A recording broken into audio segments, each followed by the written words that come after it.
Okay, so we're going to look at calculating the mean from a grouped frequency table. But in this case, we have students who achieved between 1 and 5 marks in one interval. Then we have students who achieved between 6 and 10 in another interval, between 11 and 15 in a third interval, and so on, okay? So you can see that there are 5 different intervals that you might fit into. So if you scored, for example, 12 points in the exam, you would get into this third interval here, okay? So you'd be in there. So how do we know what those 15 students actually scored? Did all 15 of them score 11 marks? Did all 15 of them score 15 marks?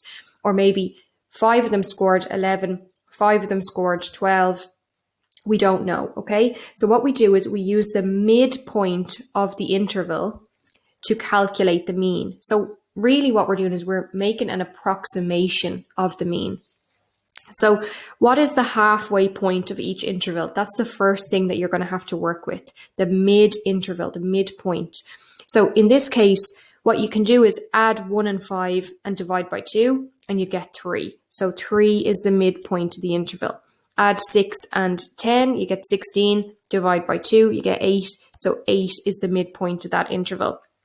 11 and 15 is 26, so the halfway point is 13. 16 and 20 is 36, so divide that by 2, and you get 18 is the midpoint of that interval. And then 21 and 25 is 46, so the midpoint of that interval is 23.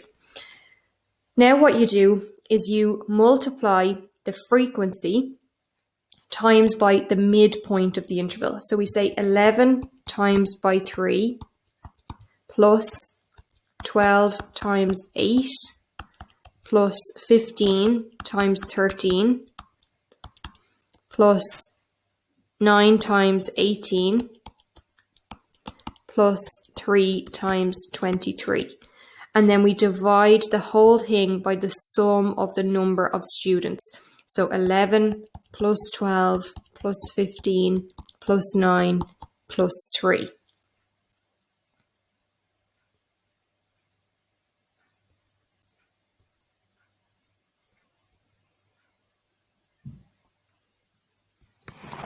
So when you add all of that up, you get 555 on the top and you get 50 on the bottom. So you divide 50 into 555, which gives us 11.1. So the mean, the average marks in the test is 11.1. So that's how you work out the mid-interval, using the mid-interval values to calculate the mean.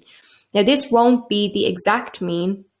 It's an approximation. It saves you having to add up 50 individual data points and then dividing by 50.